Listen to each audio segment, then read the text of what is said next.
Hello? Hello? Yes, hello. Welcome to Afterthoughts. This is Destiny Newton. Oh, how are you doing? This is Dominic. Hello. I'm doing well, thank you. All right, Thank you for joining me. I just, no problem. I just wanted to call in and make some notes about the current administration and put down some of my thoughts. I think that a lot of things with this new administration are really frightening. I think that, examples are all over the place. We have him taking over General Motors, 60% of it, with $30 billion in taxpayer money, and this was no congressional vote. This was his decision. We have him bringing Guantanamo terrorists to the United States, giving them rights as if they were citizens. And we have him parading around the globe, protesting against America and reaching out to the Muslim nations and catering to Iran and being very, very vulgar towards Israel, which is a nation we need to stand beside. Okay. Let me, I was trying to write as you were speaking. Let me ask you if you would give me some specific some specifics where you say that he's catering to Iran. Can you help me there? Can you give me some specifics to show? Sure, I can help you a lot with this. Iran, Ahmadinejad has nuclear power. Of course, we know this. And he says that it's okay for Iran to have this power as long as they promise it's just for energy. But he's calling for Israel to take down their nuclear arms and give more land up, along with the Gaza Strip. And that's a prime example. Why is it okay with him that Iran has nuclear power in any circumstance when they have been fighting out against the Holocaust ever happening? They've stated they want to wipe Israel off the map, and they've stated their hatred towards us.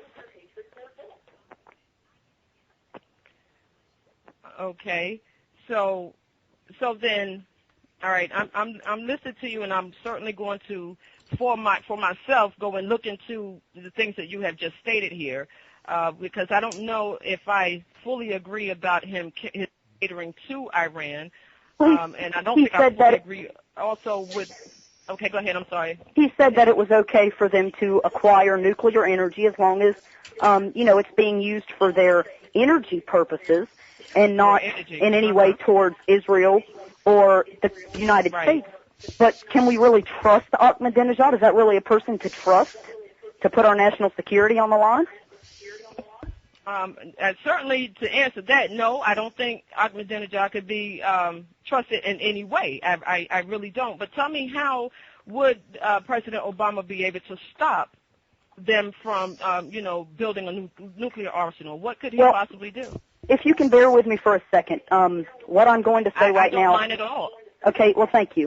What I'm going to say right now is going to go into it and maybe help with a little bit more understanding. The country, our country needs to be feared by the rest of the world. I think we can all agree that if people do not fear us to a certain extent, then we are going to be looked at as, a nation that is not serious, a nation that cannot do anything. So I think there's a level to a certain point where other nations need to be scared of us. They need to fear the United States. So if they cross us, they know that we're not going to be nice to them because we don't play around, pretty much. And I think that right now we're in the position to where other countries laugh at what we say. Obama went over and opened up new relationships with Ahmadinejad, not too long ago. And that same day, Ahmadinejad arrested an Iranian-American reporter for bogus charges. And then we had Hillary Clinton calling for her release. We demand she be released. They're not going to listen to us. They don't care about what we say because they're not scared of us anymore because they know about President Barack Obama. They know how he is out for peace talks and everything. And you know what? They released that Iranian-American journalist on their own time. They released her when they wanted to. And, she came back home with scars on her legs from where they beat her in that prison while we sat by and demanded the release. And that's my whole point. No nation is scared of us right now. And so I think he could start, to answer your question, I think he could start a better relationship for the United States with Iran by letting him know, we are not going to let you have nuclear power. You are shouting out against Israel. We know you want to knock them off the map. The first chance you get, we need to tell him, we know you want to knock us off the map. And we know your hatred towards the United States that you have expressed for years. So no, we are not going to let you have nuclear power. And if you continue to do so, we're going to unleash the power that we are capable of unleashing. Okay. I hear what you're saying. Now I would like you to answer this for me. Okay, when you say that we need to be feared by the rest of the world. Yes. And that in us being feared, it would show that we're not going to play around, so that I guess that we would intimidate other nations. But I guess my thing is, on 9/11,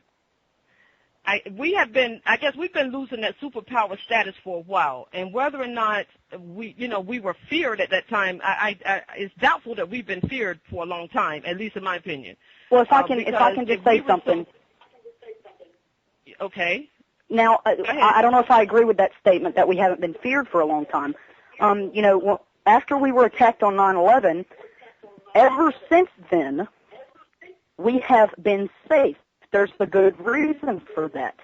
And I think George Bush expressed his outrage over the attack and expressed the fact that, if we so much as find out about plans to come after America, we are going to take you out piece by piece.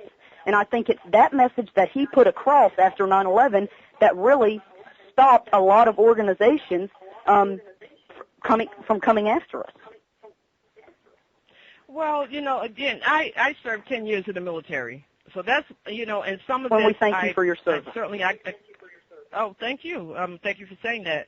And I enjoyed my time in military service, and I did in fact serve overseas. And the reason that I say I think that we haven't, to me, is not even a fear factor as much as it is. I think that they are just taking their time, and they're just being very methodical and their planning and their next moves.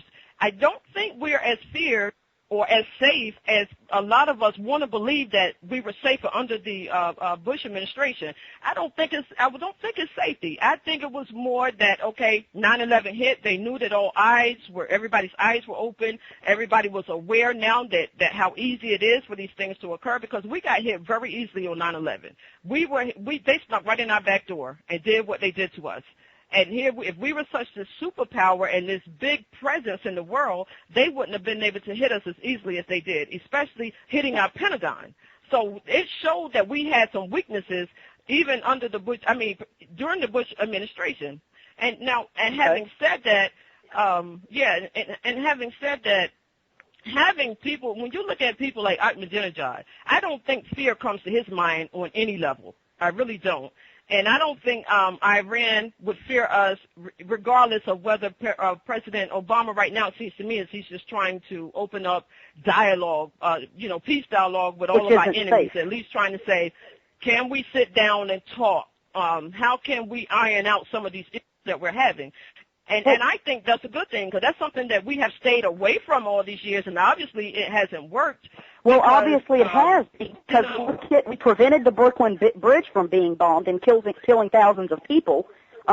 We stayed safe after 9/11, and I think that right now Ahmadinejad does not have any fear towards us.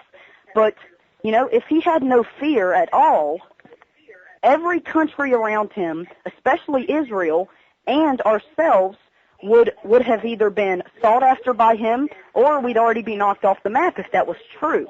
But I think that there has been a level of fear that has overtaken some nations, and it's made them think twice about what they want to do towards America. And I think it's not healthy to have peace talks with dangerous dictators such as Ahmadinejad, because they're clearly not out for a walk in the park.